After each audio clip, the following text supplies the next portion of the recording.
dalam soal dengan creeping genocide, saya menyampaikan beberapa informasi kepada Bapak Ibu, apakah memang penting infrastruktur itu dibangun, dan itu harus kita akumuli dalam kaitan dengan dana otonomi khusus di Papua.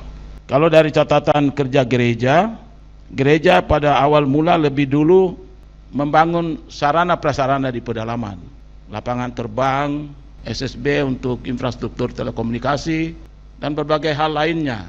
Gereja membangun juga tempat BLK, misalnya di Apahapsili, Yalimo waktu itu, supaya penginjil dilatih 2 orang, satu secara verbal memberitakan Injil, satu bisa bikin rumah, potong kayu, bisa bikin peti, dan berbagai hal dilakukan.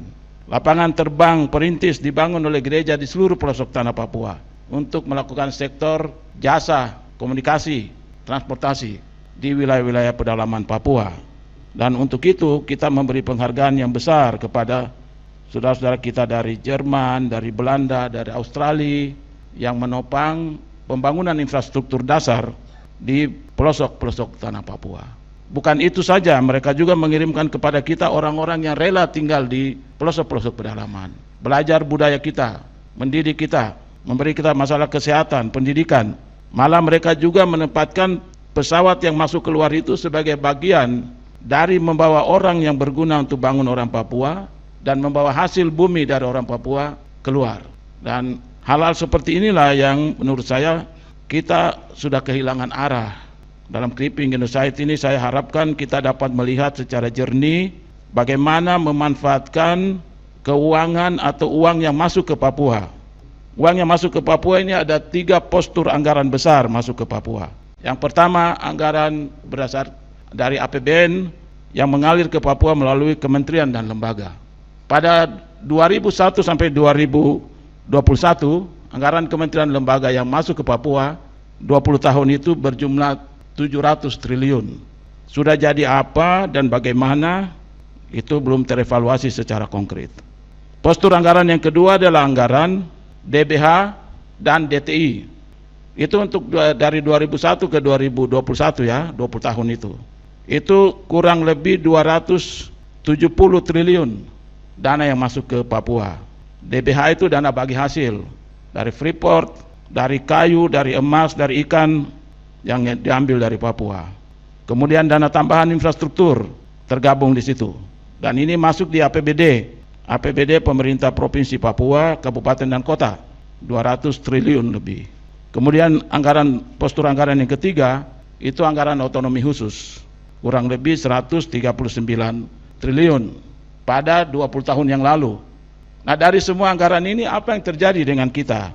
Antara pembangunan fisik, pembangunan manusia di bidang pendidikan, kesehatan, infrastruktur kerakyatan, dan ekonomi kerakyatan. Itu 4 program pada 2001 sampai 2021, 20 tahun yang lalu. 1.007 triliun uang yang masuk ke Papua. Apa yang terjadi dengan kita?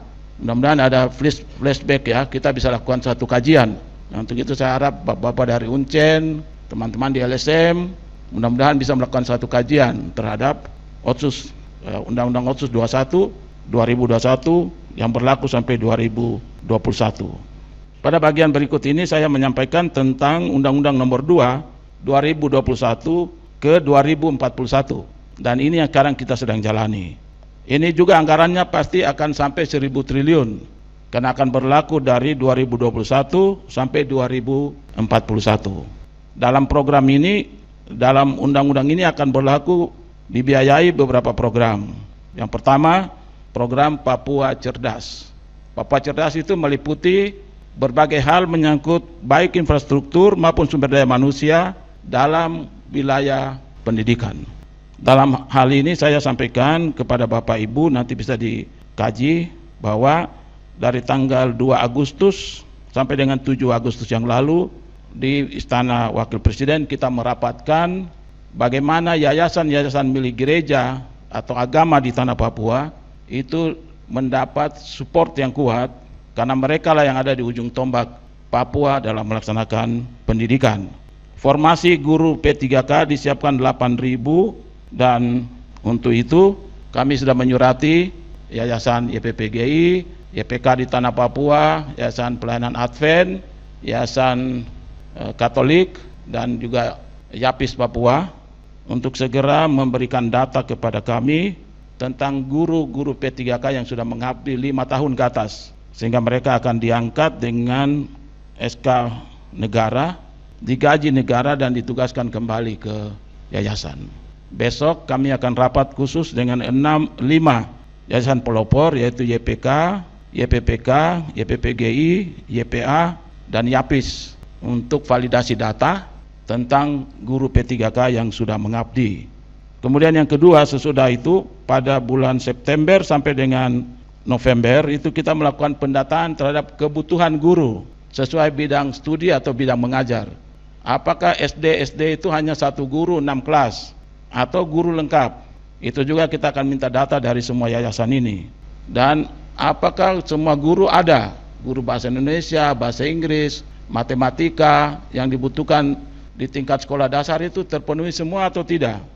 Kalau tidak, yayasan-yayasan ini harus menyampaikan itu kepada kami untuk kita programkan dalam September sampai November untuk memenuhi formasi 419.000 tenaga baru guru yang akan diangkat dan ditempatkan kembali ke sekolah-sekolah yayasan.